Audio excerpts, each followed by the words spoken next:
On Story is brought to you in part by the Alice Clayburgh Reynolds Foundation, a Texas family providing innovative funding since 1979.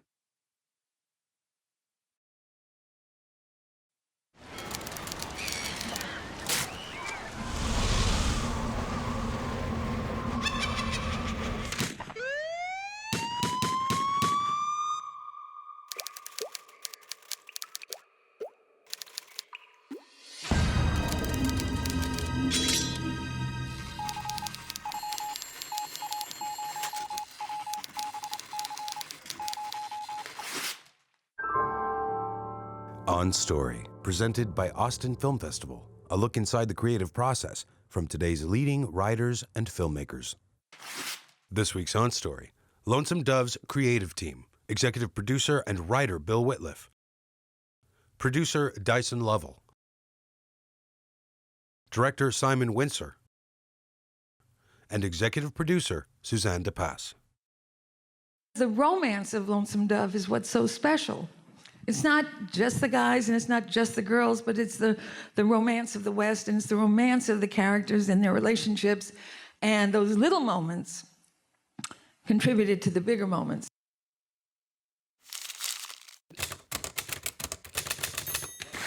In this episode, Lonesome Dove's creative team discusses bringing the beloved Pulitzer Prize-winning novel to television.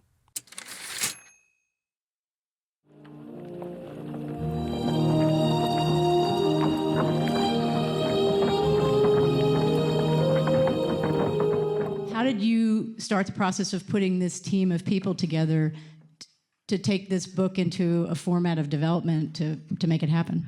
Well, the first thing is that we were represented by ICM, and I got a call once the book won the Pulitzer Prize, because what happened in that year was that people wanted my book. They wanted my option to run out, and they wanted to take it. And I say my book, but obviously the book. And because I had an 18-month option, all the vultures had to stand back for another 6 months, and that gave me time to do what had to be done to put it together. And ICM suggested that one of their clients, a man called Bill Wittliff, would be perfect, and they just wanted to so you should just put him on the project. And I said, without meeting him? Are you kidding? How can you do that? So I went out to the valley, to the Safari. Thank you. Motel. Bill was in town, editing a film, and we met. And from that moment, I knew I not only met a great human being, but also a partner and someone that could help me guide the process, and we could do it together. And he was warm and accepting. I mean, forget that he's wildly talented, but as a human being, there can be a lot of talented people that you meet in your life, but they're just despicable human beings. And you can't work with them, and they destroy the chemistry of what you're trying to put together and so forth. But in this case, from that day to this day, I consider Bill to be if I am the mother of Lonesome Dove, surely he is the father. Suzanne optioned Larry's book, and then she went over to CBS and she said, let's make this as a miniseries. And they said, Suzanne, Westerns are dead and so are miniseries and so on. But she prevailed, and they gave her enough money to hire a screenwriter. And if they liked the screenplay, then they would consider making it as a movie. Well, good for Suzanne, good for CBS, and really good for me, because then Suzanne called me and asked if I would write the script, and I did. And then about a year later, Suzanne and I sent it to CBS, and didn't hear anything for about a week or 10 days. And then Suzanne called me one day and she said, we've got trouble. And I said, what kind of trouble? And she said, CBS says it costs too much to make. So I went to LA, Suzanne and I went over to CBS. There was a room full of executives. And we said, well, what's the problem? And they said, it costs too much money to make. And then another guy said, it's those damn cows. He said, they cost too much money. And we explained that this was a story about a handful of cowboys from South Texas that took the first herd of cattle to Montana. And so we have to have the cattle.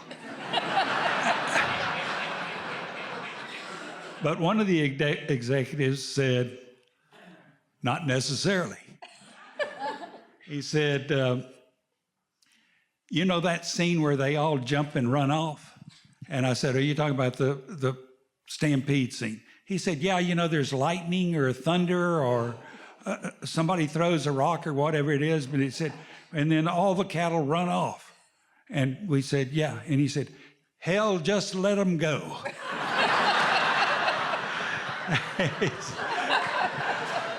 And he said, Bill, you're writing the dialogue. Just have Gus turn to call and say, well, there went our cows.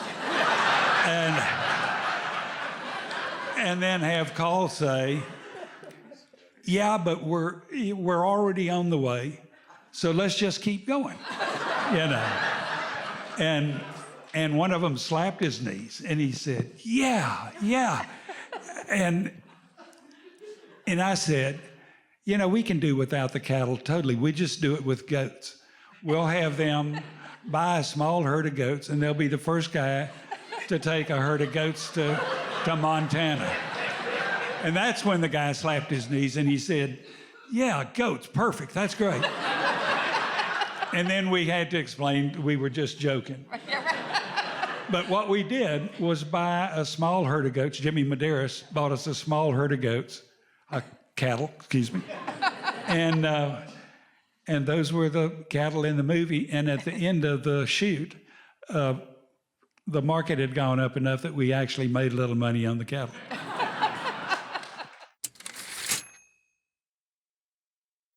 Suzanne did a great thing for me. She had somebody read the whole book on tape. And Sally and I have a place down at South Padre, which from Austin, where we lived, is a 6-hour drive.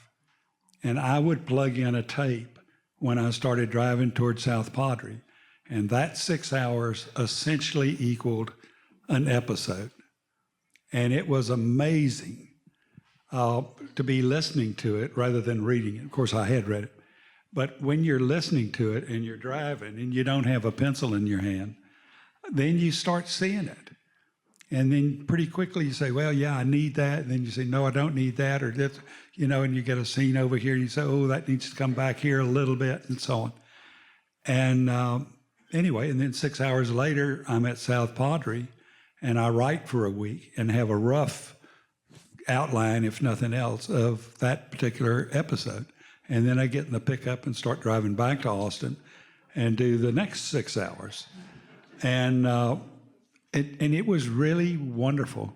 And you weren't at risk because you weren't actually writing. You know, you had time to change your mind and so on. But that was another blessed thing that Suzanne did for me along this way. But the other deal is, you know, like Larry's story is just so great. There was not a problem writing the script, and it didn't really feel so daunting either, because it was so human. You know, you knew all those people. You knew the things they were talking about and they're crying about, laughing about. And I think that's one reason Lonesome Dove resonates through people now and in the future as well.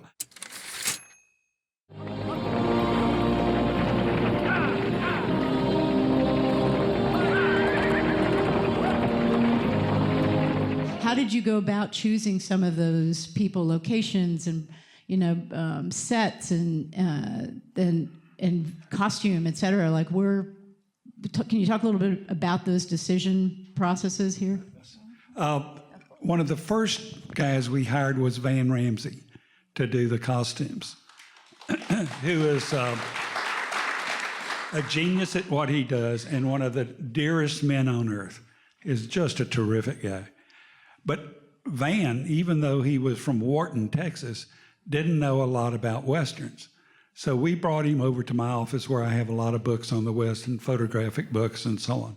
And basically sat him down for, how long was it, Dyson, a week? A week. Yeah, a week. And he came from New York. Yeah, and he sat at my desk and he looked at these books.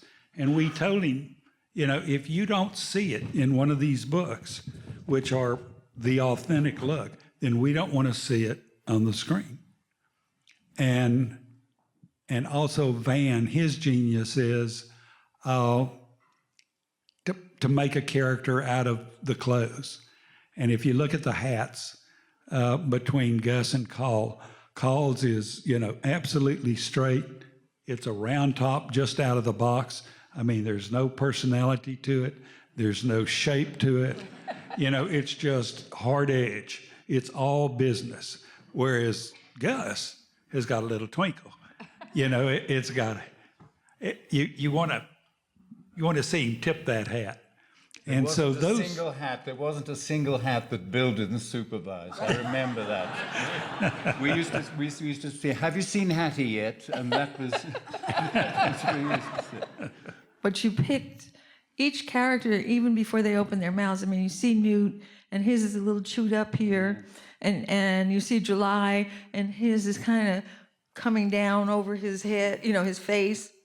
And each of the characters has a relationship to their hat that when you look at them, you just kind of know who they are. And that's genius to me. The other important thing in a Western is a lot of scenes take place on horseback, of course, and depend a lot on silhouettes. And you want to recognise who the characters are if there's 7 or 8 horses. And there's a classic example in Lonesome Dove where they ride off from the Hat Creek outfit to go into Mexico the first night to steal horses. And as they ride silhouette across the bridge in Lonesome Dove, you can recognise each character just by the shape of the hat in the silhouette, and that's incredibly important.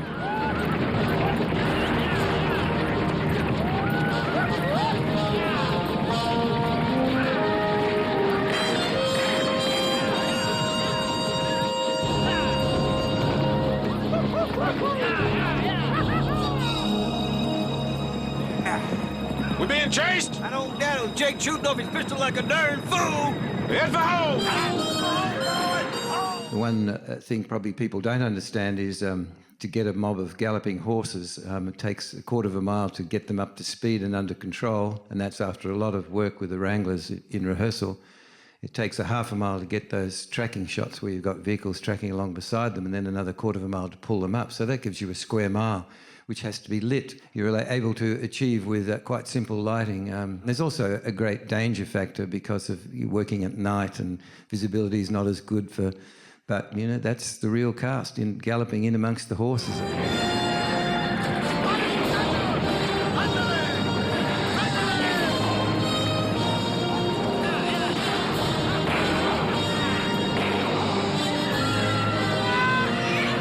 The very first scene we shot was the whiskey boat with Elmira. I think the river crossing was certainly early days in the cowboy staff.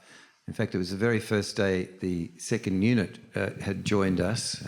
It was being directed by a wonderful cinematographer called Dean Semler. And in fact, the very first take of the cattle crossing the Nueces River, which ends up in the water moccasin attack, the current was quite strong, and a lot of the cattle and a few horses were actually of the river were washed downstream. Well, there was no way out of the river. There was quite a steep bank. So the entire crew, I think you'll all remember it, boys, we all were in there up to our necks in water and mud, rescuing cattle and cows. And I looked at Dean, and it was his first day on set, and I said, "Welcome to Lonesome Dove." You know? Eventually, you know, it just once they know, you know, what they have to do, and I think the first time the river crossing, the actors didn't do it. It was all stunt doubles, but that's the one that went wrong. And of course, when the actors did it, it was perfect. So there we go, you know.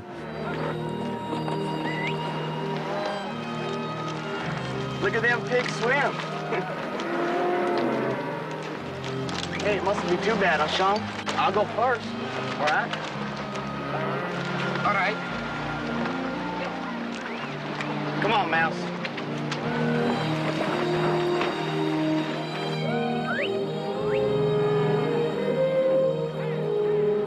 That to do their own riding, which we probably wouldn't be able to pull that off today because there's so many rules and regulations now with insurance. But they all did such a great job. No, I learned to ride very early, and I've been around them all my life, and that helps because you know what you can and can't do with horses, which helps.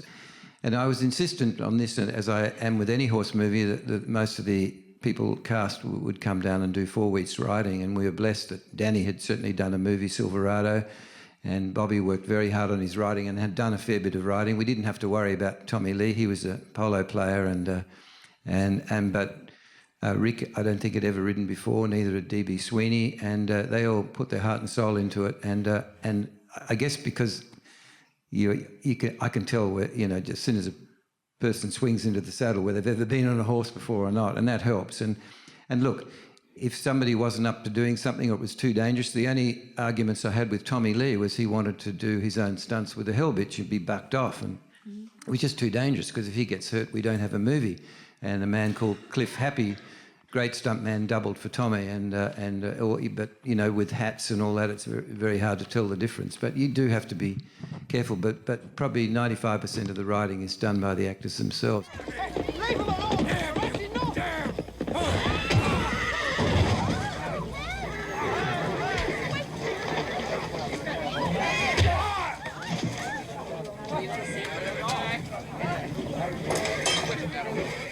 So, Bill, there was some real horsemanship in that scene. Yeah. That actually is Tommy Lee running that horse down the street as fast as it will go, and he pulls up just inches from the other horse. And that horse only does one thing. He falls. That's a falling horse. And they're not cheap. And for us, it was a 2 falling horse. We had to shoot that twice, didn't you, Simon? Look, I don't remember whether it was once or twice, but I do remember that Tony Eaper, who was riding that falling horse, you rely on a great stuntman to do that because the timing of it is critical with Tommy pulling up the horse and the camera angle and so forth, and then Tommy being able to get off, come round and supposedly kick Tony Eaper in the face. The branding iron was a rubber one, but I know that Tommy accidentally whacked Tony a couple of times, and I know Tony said, if you hit me again with that effing thing, I'll be taking care of you. But, and that's real. I mean, Tommy really got into that scene, and so when Bobby does lasso him and drag him away, you can see the Tommy's so far in character because we, the audience, by that stage, pretty much twigged that Newt is his son, and that's the emotion coming out, father looking after son, but it's still can't admit it. He hates rude behaviour in a man, that's it,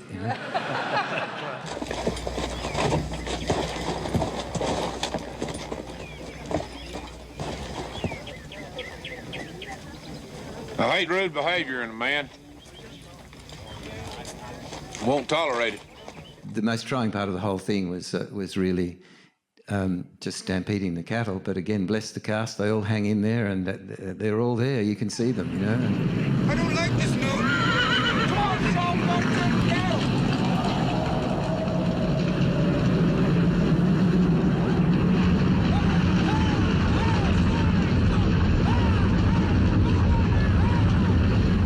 Every film is made up of little bits, and they're all joined together, and there's a lot of magic created in editing. But the most difficult part of that sequence is cattle don't like being stampeded. They don't want to run, They like to just amble along, and to get them to do take after take, just so the dust is the right thickness, because sometimes there'd be throw too much in front of the fans and you don't see anything, or if you don't throw enough, it looks like a sunny day.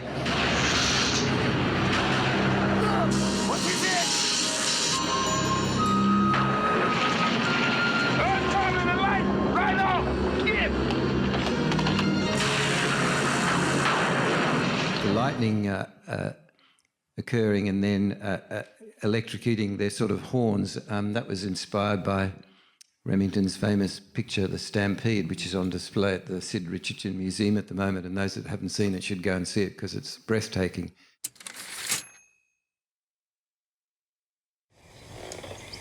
No.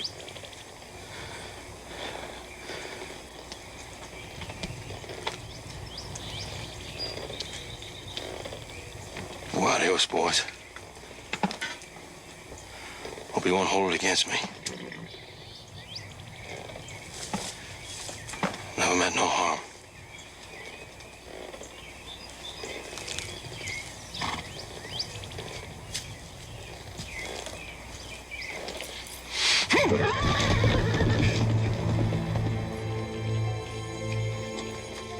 So when you were taking all these people out one by one, did you ever worry about how the television audiences were going to handle it, how they'd perceive it?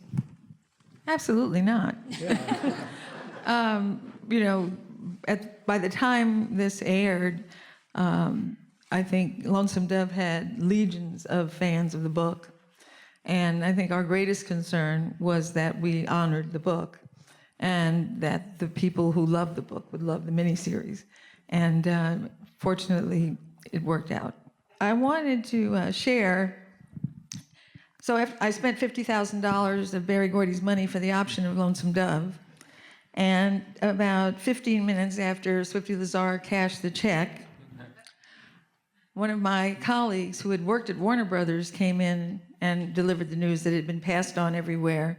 And she handed me a document of which this is the last page.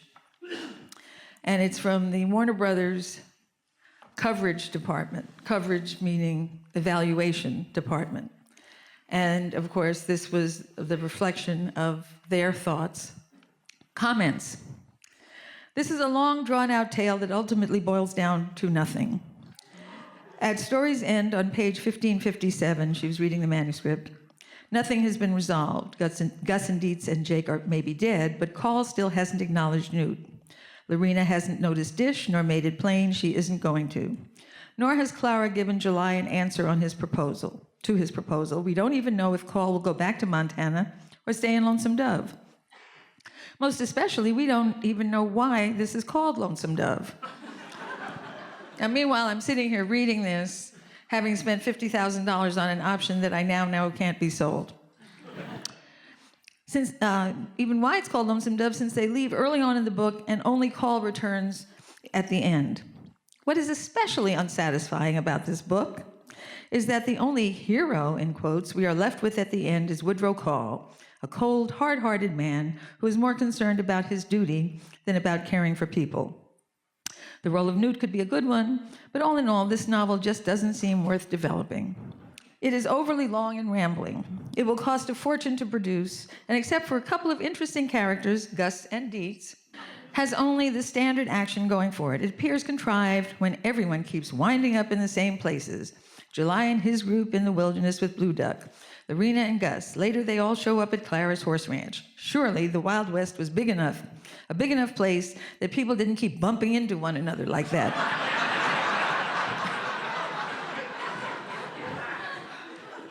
The downbeat ending looks to kill any box office potential, especially as it appears McMurtry only stopped writing because he got tired of his characters and story. Not because he finished his story. Unsatisfactory all the way around. Lonesome Dove, underlined, calls for casting that would probably bring Randolph Scott and Joel McCrea out of retirement again. Pass.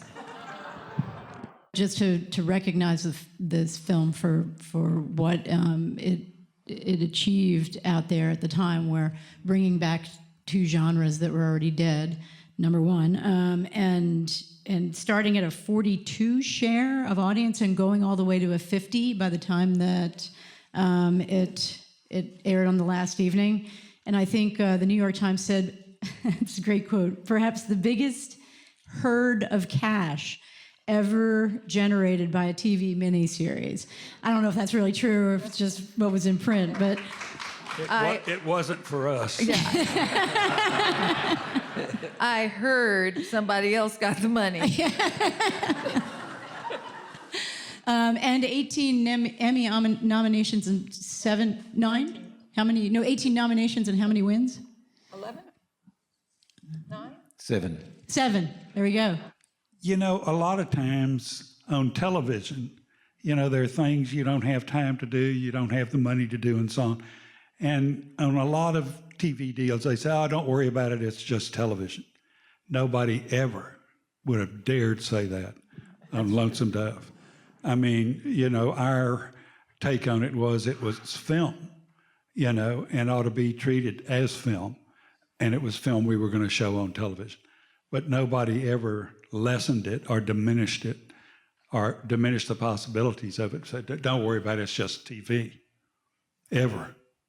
So that's how dedicated cast and crew from top to bottom was to Lonesome Dove.